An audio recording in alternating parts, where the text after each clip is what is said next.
Chris, we're sitting here in DOT class, and Officer Hoover wants to know. He wants your phone number, buddy. He said he'd been watching some of your load securement. Gotta say, you're giving me some good material. Buddy. Yeah, he said he's giving you good material as how not to do it. Yeah.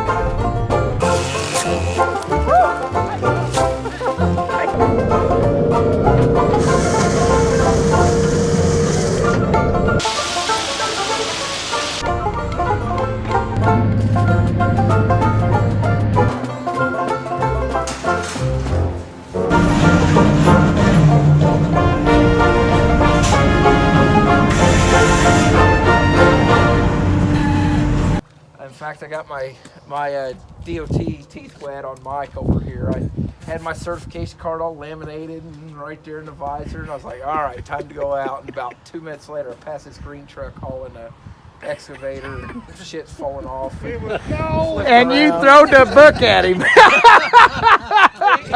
He was so scared. He was And he's wearing a stupid reindeer hat. So I was sitting there nervous going, shit, I can't remember feel sorry for me anything of what I was supposed to be looking at. And he goes, the brakes are leaking. And I was like, okay. That chain's bent. Okay. I don't know if the plates are good. Okay, well, you know. No.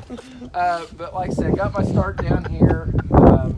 And the way I look at things is I'm a big believer in education versus enforcement, i.e. I'd rather talk to a group of you guys, answer your questions, work with you, show you what we're looking at and doing versus just writing a ticket, add another number to the book and going down the road. Because I believe that, or my personal belief is that, you know, if I could show you guys some things, you can tell the next guy some things, and by the end of it, a whole lot more people have been educated, know what to look for, than getting that one ticket that time. So, goal out here today is I'm just gonna kind of walk you through what we're looking for roadside. Typically, a lot of the roadside inspections are a level 2 inspection, which in a lot of cases mirrors exactly what you guys are doing on your pre-trips. Because I get a lot of drivers, you know, how can we improve our safety score? Get back to your basics, focus on doing a good pre-trip. Of course, when you go through the CDL testing and everything, and I'm just picking on you because I know you got it recently, they're real big on not broke, cracked, missing, all that good stuff. But then, what is broke, cracked, miss? You know, what does that entail? Because they're real good at going through and saying, you know, the tire can't be, you know, this or this. But what exactly are we looking for? So when we start off on the front, we'll just start off, you know, lights. We're looking headlights, marker lights, turn signals, making sure they're there, making sure they work, making sure they're the right color. There's been a lot of discussion here lately with colors of lights in Indiana, passed the kind of revamped the law. Basically, anything visible to the front, it's got to be white to amber. So no red, no blues, no greens, nothing like that. Then we get up here, license plate. Make sure license plate's on the front. Portion plates on the front of a power unit required to be on the front. Not in the, where'd he go? There he is. Not in the front windshield, buried under three days worth of The things. windshield's the front of the truck. Oh, this is the front of No, the that's this is a little further back. It's a from different Wow. definition of front. Yeah. It's still a Keep going, Mikey. Your truck's next. Light required on the light, Not on the, yeah, not on the front. semi. Yep. And then they've updated the federal regs to include that, like on the rear of semis, they usually put a license plate light, but the feds have come through and said, hey, if like Indiana, you know, we don't require the plates to be on the rear of the tractor, then we're not going to require a license plate light to be working. Because sadly, some inspectors, some places was like, oh no, the federal book still states you got to have a license plate light, but there's no license plate. So they've come through and said, no, use a little common sense. And on the front, no, not required a license plate light. So, good question. So on the front, required headlights. The big thing now, and I heard some of you guys talking about it, was the LED headlights. They're fine, but just make sure they're DOT marked. There's this one pattern of headlights that it's got a whole bunch of LEDs, and when it's turned on, it kind of looks in a T pattern. Those are off-road lights. Those are not marked DOT lights. So those are going to be a violation. And if you look, like, granted, this isn't an LED, but it does have the DOT marking on there. So just check that before you buy that. So turn signals on the front have to work. A left turn, a right turn. If the turn signal if you're stopped roadside, turn signal on the front is not working, it's a violation only. It's not an out of service until it comes to the rear of the vehicle. All right. Headlights. The only time burnout headlight or multiple burned out lights are going to be an out of service if it's dark, poor weather conditions, something like that. Then that could cause it to become an out of service. So moving on to the top marker lights, you're required at least 5 forward-facing marker lights, 1 on the extremities, 3 in the dead center. So this setup here, kind of skirting that. Look like you're facing up. Yeah, you know, and LEDs are very directional. So let me get out, but you look, you got the 1 on the extreme, the 1 on the extreme, 3 in the center. You got 1 on the extreme, 1 on the extreme, and then a couple other. So technically, probably wouldn't fly depending on who you get. And I say who you get with a grain of salt. So some of you guys down here know what I mean by that. Yeah. So when we come around, then now we're looking at the windshield. Condition of the windshield, make sure there's no cracks. Anything basically greater than the size of a nickel as far as damage, 3/4 of an inch, anything greater than that is going to be a violation. Crack, a single crack doesn't meet the definition unless it's intersected by another crack. So you got a spider crack, it's now considered a violation. A lot of like cell phones, tablets, all that stuff, the suction cup devices. Basically, if you drew a 4-inch line up from here, a couple inch line down, in more or less path of the windshield, just try to keep it out of there. You're going to be doing good. So Violation on the windshield, is that a downable offense or just a ticket? just a violation, not an out of service. But so yeah, you can have a crack in the windshield Now, is is that a just the violation. driver's side or the passenger side? Both. Both. Both. Yeah. And then we get to the wipers, the washer fluid. Washer fluid's included in that. When we're going around, hey, hit your wipers, hit your washer fluid. We're checking for that as well. What if my washer fluid only works on the driver's side? Then that's going to be fine because that's what's important, not necessarily the passenger side. Now, if it's to a point, bad weather, a lot of salt, grime, and the entire passenger window's covered up, could be a problem. But typically, if you can clear the driver's side, you're going to be all right. So That's after you get your truck started. yeah. Starts every time. So, all right, we'll come around this way. We'll kind of start looking tires and wheels and all this good stuff. So, when it comes to front steer tires, hopefully everybody knows minimum tread depth, which is 430 seconds. So 430 seconds, 2 major tread grooves. This outside groove here is not considered a major tread groove when we're talking tread depth, okay? We're talking these major treads right in here. So when we're looking at the tire, inspecting the tire, we're looking, hey, 430 seconds across those. We're also checking to make sure there's no damage, no cords showing, cut, exposed, anything like that. When it comes to inflation pressure, if 110 is marked on the tire, anything basically greater than half is just going to be low air, just a violation. But if it gets below that halfway mark, whatever the max tire pressure is, then it becomes an out of service. If we get a nail or something in here and we can hear active leaking or detect active leaking, that's going to be an out of service as well. Get down here to the wheel. We're checking the condition of the wheel, the rim, making sure, especially in these aluminum, steel, making sure there's no cracks. In there, you'll see I got a couple wheels in there with different cracks in it. Now, anytime you get a crack that extends from the center to the lug nut, or lug nut hole to lug nut hole, or the vent hole, basically any hole-to-hole crack, the rim, boom, no good. Now, say there's one crack, and I kind of hate to, but if it extends out, it can be no more than 3 inches. At 3-inch point, comes an out of service, but any crack is a violation. So, lug nuts. When it comes to lug nuts, the 10 pattern like this, if you have just one lug nut loose or missing, just a violation. If you have one loose, side by side, it's an out of service. If you have one loose here, one loose here, one loose here, that's an out of service as well. But with that being said, I stop you, and you got two missing. Say you got 2 missing.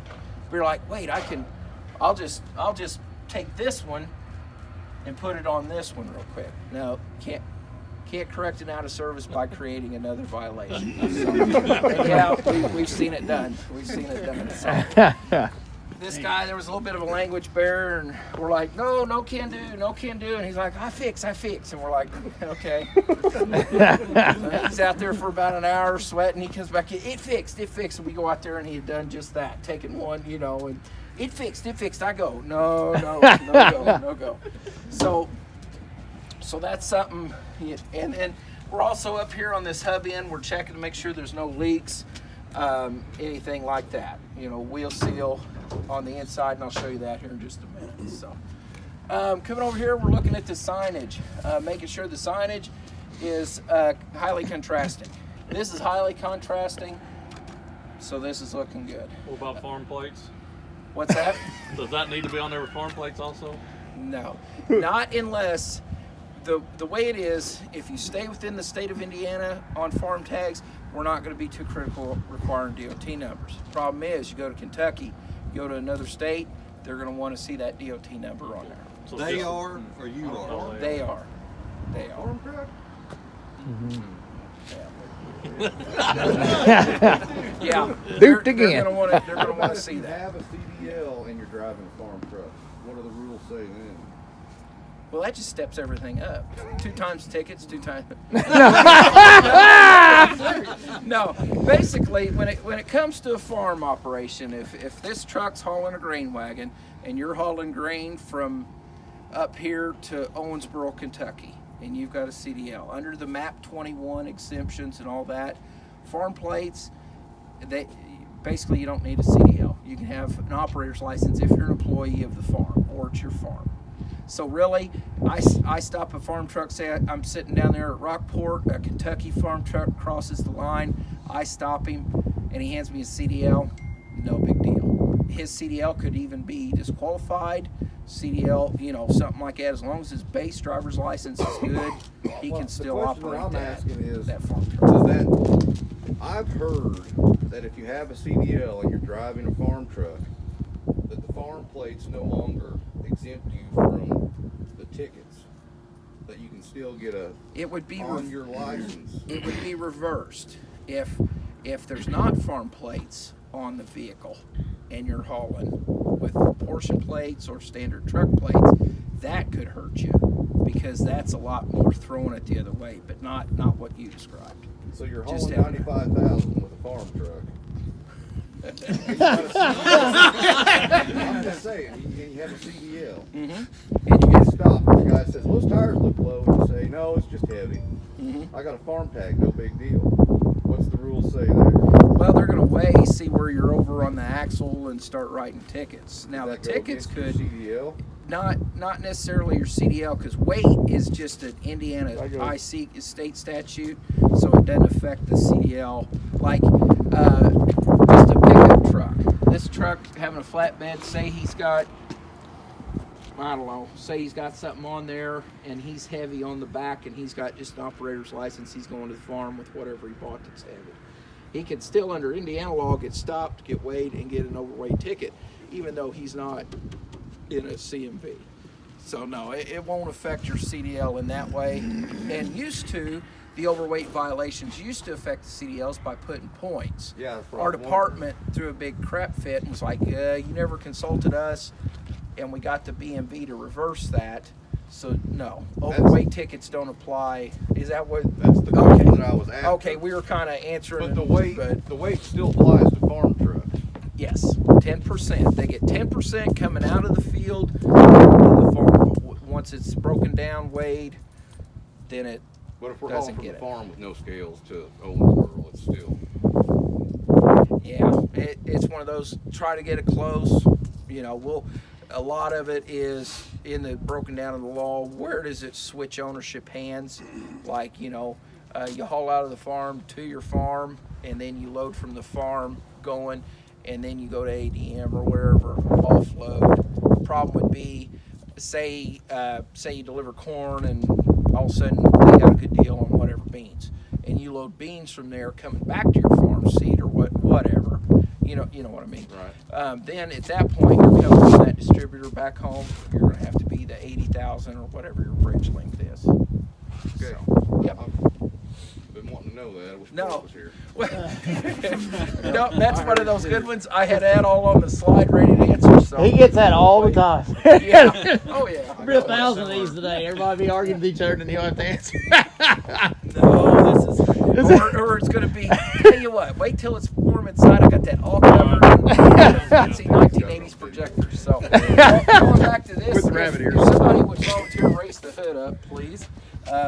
So we're looking this side. We got an air tank to make sure it's mounted proper. Make sure that it's not loose, anything like that. When it comes to air tanks, any movement greater than an inch is going to be an out of service when it comes to loose air tanks. Coming around, we're looking at the exhaust, making sure, hey, it's present, there's no leaks under the cab, anything like that. Big question I get is, what about mufflers? State of Indiana, we really honestly don't push a lot on mufflers. So it's one of those deals, be smart about it. You're probably not going to draw too much attention in Indiana, but you go to other states, oh gosh, like I'm wanting to say, this not having a heat shield in Michigan's like a $200 ticket or something silly. So down here, It's cold up there. You think they would like it? Shit, You're eating the state up. I stopped the truck just to get warm. I'm standing there, hey, take your time. Woo, the driver's going, this damn inspector's up. I get paid by the mile. All right, so we got the hood raised. Ossiper. And sorry, I'm getting distracted. So we got the hood raised, and now we're under the hood. So what are we looking at? When it comes to this, we're on the driver's side. So of course we got the steering components. We're checking the linkage, making sure that everything's good and tight. There's nothing that's loose on these ends here. Make sure the steering box is mounted to the frame and everything, and those are good and tight. Any looseness, any bolts missing, and where that attaches to the frame, that's an automatic out of service as well. Any looseness on the pitman arm, which this one here's got just a little bit of dry, kind of some rust around it, which I'm a big believer in. Hey, anytime there's any loose powdery rust like that, maybe somewhere that something's loose or moving.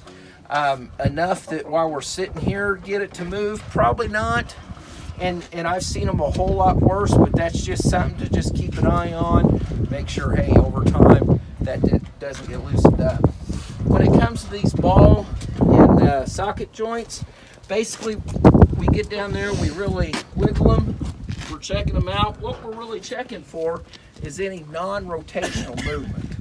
These components are designed to do this, but they're not designed to do that. And the bare minimum on that's only 1/8 of an inch of non-rotational by hand pressure, meaning if I got down here, gave it a good shake, and that was bopping more than 1/8 of an inch, parks the truck. It's out of service. So we're coming up here, we're checking out the brake lines, checking out the condition lines. Rubbing, chafing air lines is probably the #1 most road up violation when it comes to truck inspection, especially here in the state of Indiana. This is one that it's real hard to get away from. So really do a good job. Anytime there's a chance those airlines could be rubbing, chafing, get them wound up, get them protected. So then we're coming in, we're checking the slack adjuster, make sure the pins are in place, making sure the condition of the brake chamber housing, make sure it's bolted tight, make sure everything's in place. Then we look in, we're of course checking the condition of the pads, and what I like to do is when I'm out there roadside, is I'll just kind of reach in with my finger, kind of rub my finger in between the drum and the pads, and just, that's dry and powdery. So that's telling me, hey, that brake is working the way it should be. Comes out oily, greasy, we got a problem. If it comes out really like dry rust, real rough, if I can feel there's something going on with that brake, I need to do a little bit better investigation on that. And then of course up here we're checking the springs, checking to make sure, hey, they're there. You'd be surprised, some of them, but that broken spring is rusted, corroded, and there's a bird's nest on it. You haven't checked it, so we're checking that, make sure the U-bolts, everything. and when the motor's running, I find that, and yes, I get this question a lot. Well, yeah, but I'm sitting up here operating this stuff while you're doing it. Hey, once a week, switch off, have somebody come over. Hey, rock the steering while I walk around and check it. You can see a lot when the truck's running and you're putting that power to it. You can see a lot when it's running as far as movement. So working our way back, in the cab of the truck, the big things we're looking for is warning lights. Making sure the warning lights kick on, shut off whenever you turn the key in the on position. We're going to be checking the low air warning light or buzzer. Make sure those work. If the buzzer and the light is not working, that's an automatic out of service, and it's a violation if the dash light is not working, which is kind of seems kind of odd, but the way it is, you can drive deaf, you just can't drive blind.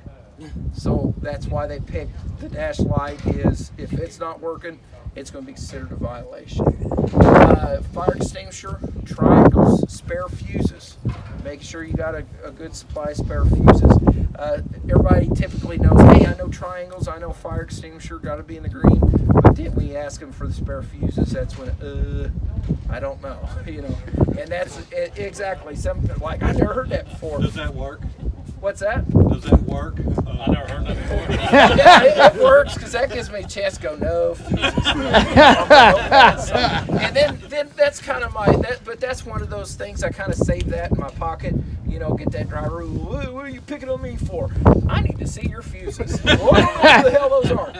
Great, you know, that's why I'm picking on you. But no, so, you know, knowing, and some of the newer trucks, they'll have like breakers in them. So know the difference and be prepared. You know, I stopped truck one time, asked him, I said, you got your spare electrical fuses? He said, don't have them because truck has the breakers. Good enough, you know. And then I always love the ones, you know, I'll get up there, need to see your triangles. Triangles.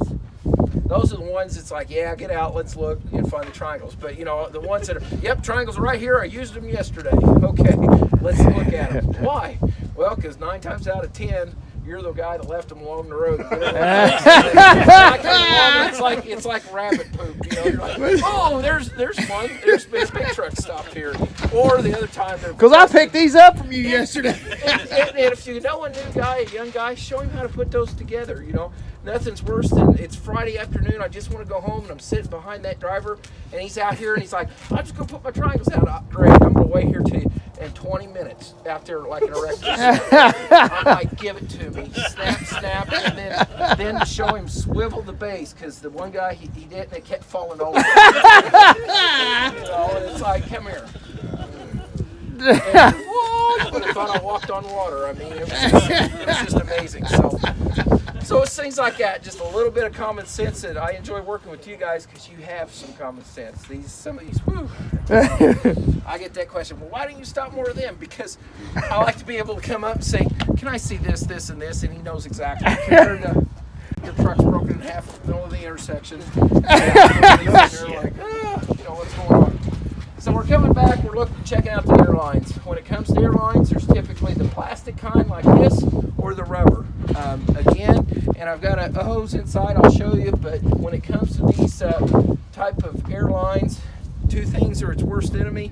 Cold weather, they tend to really snap and break, and sun. Sun will fade these out. And when it comes to these, any change of color from red or blue to white makes them no longer good. So just kind of keep that in mind. They can't rub the deck plate? Yeah, can't rub the deck plate. In this case, these are up off the ground. Wrap on them. Wrap on them, that's fine. Because the They main, can sit on the deck plate then? yeah, they can sit on the deck plate. No rubbing. Anything loose like this, just making sure that it's not gonna go anywhere. Is that just fuel gauge? Probably. Beating off the ladies. It's beating with him, it's beating off all the women. That's Exactly. Here, get back, ladies. That, or if he pulls in the wrong truck stop, beating. I know. All right. Engine in there for that. Yeah. Yeah. That's what this is for. That's All right. So big thing here lately, there's been a big change on the bungee cords. It was basically stated that nothing could be secured by bungee cords. And then it was said, well, it's okay if it's a secondary device. Meaning, so say we had something like this. They got the rack as the primary means. Say there was a bungee cord wrapped around holding in. The bungee would be the secondary. Now they've come back and said, because I've seen everything strapped back here. Bicycles, 12 packs of lemonade, piss jugs, I've seen it all strapped back here. As long as it's on with a good bungee cord and something light like that, it can be Chainsaws, I carry mine back here a lot. Hey, if you want that falling off, I like finding good stuff. It won't be good by the time it rests.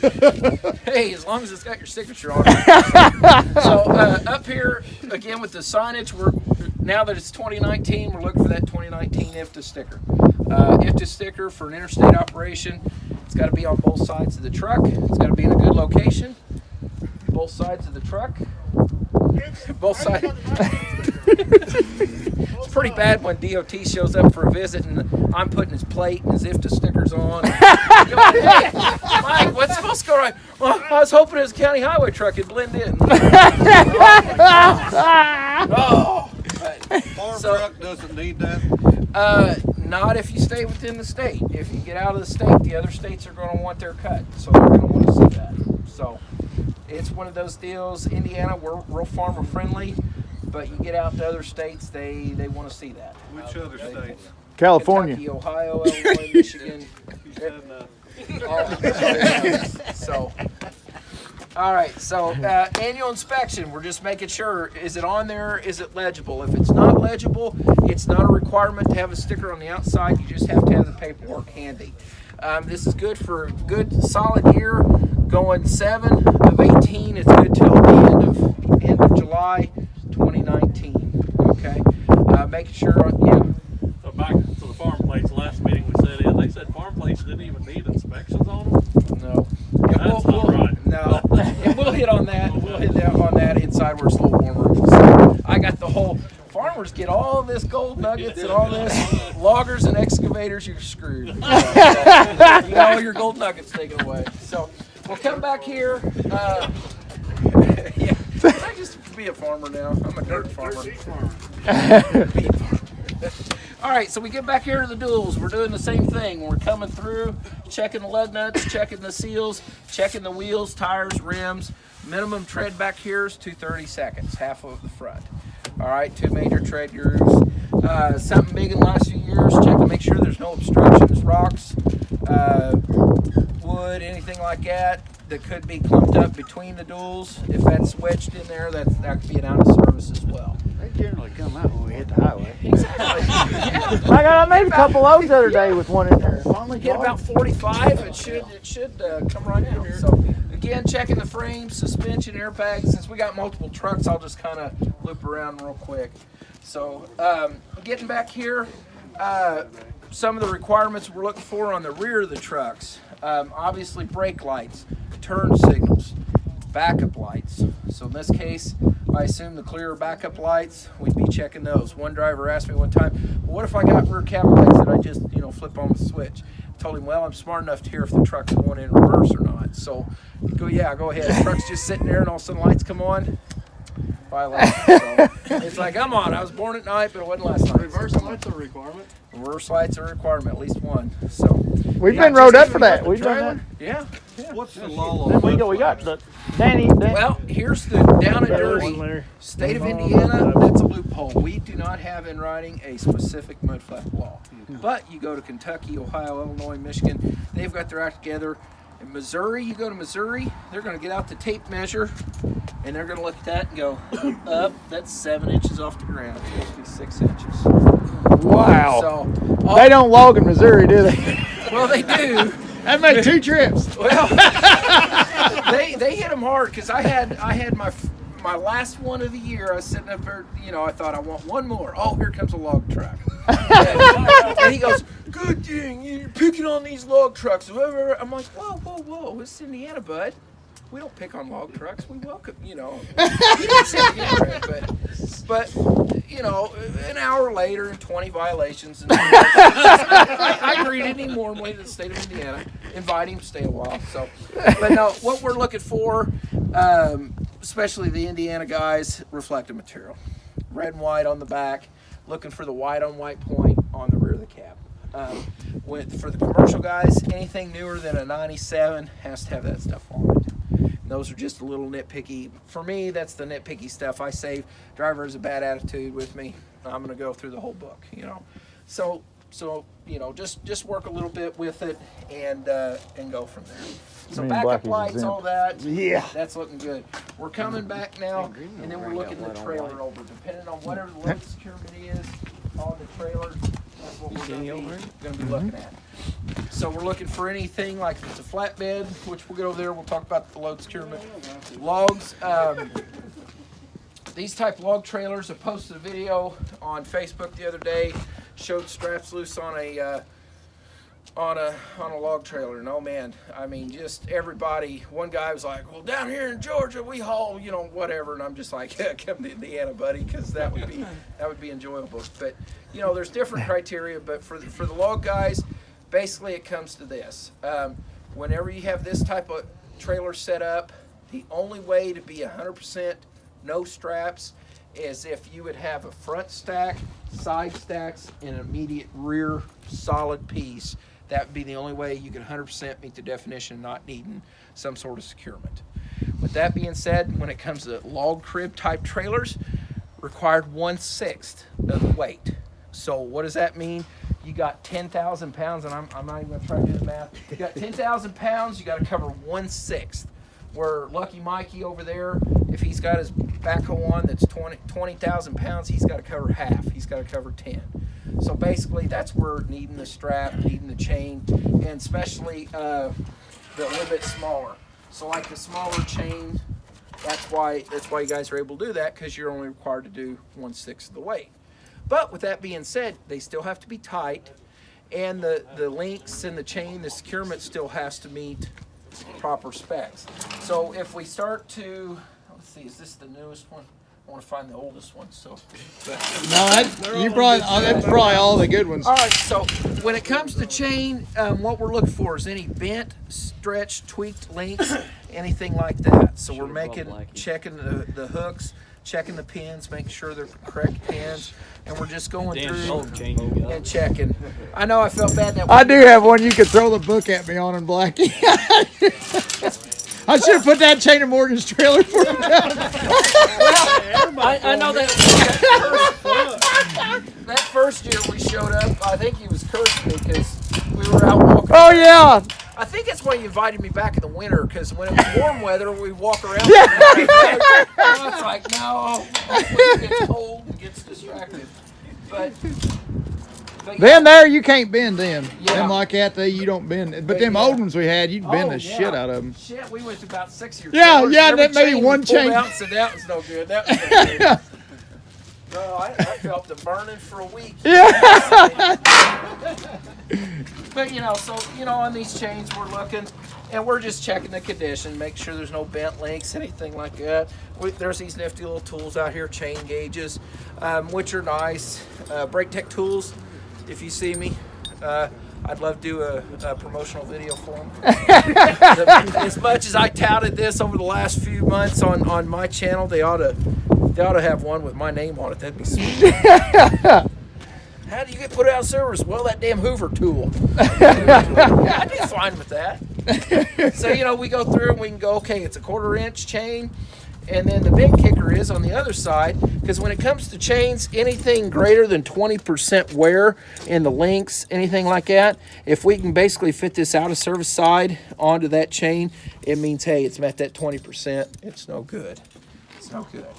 I also get this question a lot too. Say I know a certain 6 inches has got a few bent links in it, but I put my binder and it's just dead slack. Can I do that? Yes. As long as the load bearing portion of the chain is good, you're going to be good to go. Good to go there. Oh man. There we go. It's been hit a time or two. Pull out that Hoover tool on a level 2 inspection. Oh yeah.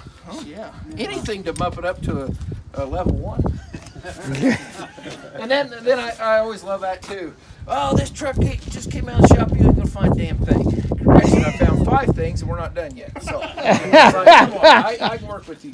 So coming back, like I said, we're checking condition of the tires, wheels, wheel seals, everything like that. When it comes to that right there, that's normal. Just the way the nature of those plug in, that's just a little bit normal seepage. That's going to be expected. What's not going to be expected, come walking up, it's splattered all over the wheel, it's leaking from the inner seal here, or the kicker is that plug is missing totally, automatic out of service. Yeah. Oh, I just checked that.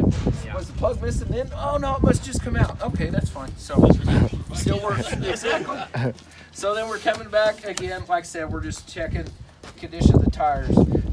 Basically, this here tells me that at some point, this tire's been repaired, fixed, just fine. You can run it. The only thing is, we'll just come through, and if there's a bulge, there's a certain, I think it's like 1/4 inch, or don't hold me to the exact measurement, but there is a measurement in the book that we're looking at. It may be 3/8, maybe that we're looking at, that bulge can't go past that. So that's just something if you see there. The big discussion too is retread recaps on steer tires.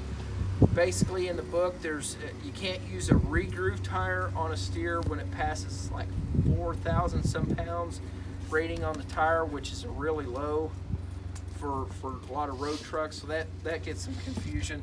So really these bigger road trucks, yeah, you can't use regrooved tires, which is kind of crazy to use recaps on them anyway. But so all right, so we're getting back here. Unless it's a truck you don't really like. What's that? Unless it's a truck you really don't like, you know.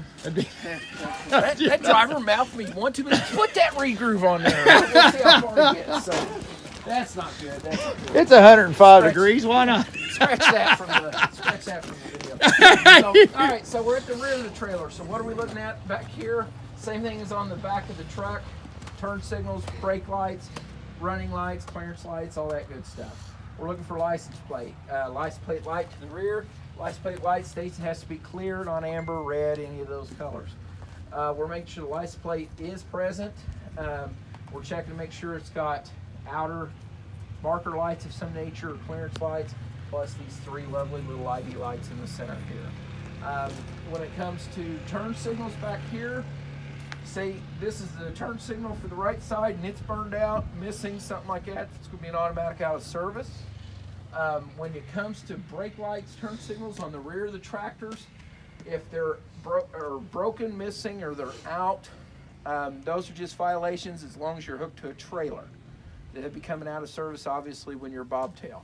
So on this here, just make sure if the lights aren't working, both brake lights aren't working, one turn signals aren't working, that's going to be an out of service on the rear of the trailer. The reflective material, make sure there's some reflective material on the back. It's going to be good to go. Just as long as some. I'll say like that, and there's all scratched up. That's going to be fine, because really when you go and you start to look at the regulations, they, a little bit of damage, but this is all through there. You've got the white where you got that on there. So looking over on this side, reflective material along the trailer, you can have it broken up strips like this. You can have one continuous strip. Say this trailer starts to age, they could even go as far as skipping every other one, because basically they would say if I wanted to sit here and really waste my time and measure and go, okay, that's 11 inches, 3/4, take that times 1, 2, 3, as long as it would come up over half of the trailer, if it was all smushed together, it's going to be fine. So that's something to look at on there. Let's see. Looks like he's afraid he's gonna lose his axle because he's got them chained in. I know. Hey, I know. that's extra. In case you run out somewhere I know. you can That's change to over the and above, axle. man. That it is. It's like, oh, if that was holding something down, I'd be all over that. So again, like I said, we're just kind of coming up, checking the lugs, checking the rims, checking the tires, tire pressure, checking to make sure there's nothing wedged in between. We're checking where the axles and frames all come together, make sure there's no cracks, anything like that.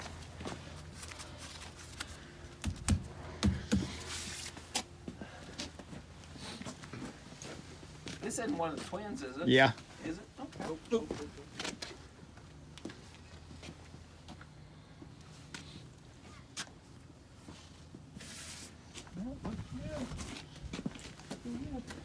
right, so we'll just kind of come over here and again, just kind of checking. Okay, let's see. So, got some light on the front. We got some headlights, and these are those a little bit different, but This is the officer in charge of this. This is the, how many cords have we been through, Officer Who? 14. And we're about to see. Here's what we've been through. And there's, this is our backup. We got this in reserve. And we even bought that too. I don't know what that does, but I offered to hook up his bunny ears for him, but he figured the presentation come in first. Yeah. You know what I mean? This is like. What he's got there, oh my, that's bending a lot. Thanks. Mikey, how much you eat on Christmas? Here. Santa Claus brought him a ham salad sandwich.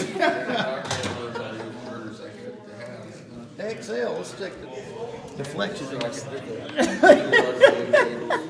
Well, that's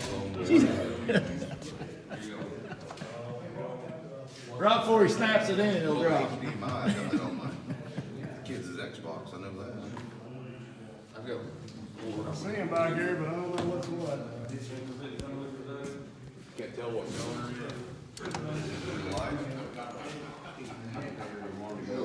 You need a light? Hey everybody, thanks for watching. And don't forget to hit the buttons and leave me likes, comments, stuff. Let me know what's up. And to anybody's wanting logger weight gear, go to loggerweight.com and help yourself at the shop there. And we got all that good mess. Take care of it. And mostly just want to say thanks, everybody. Hope everybody has a good one later on.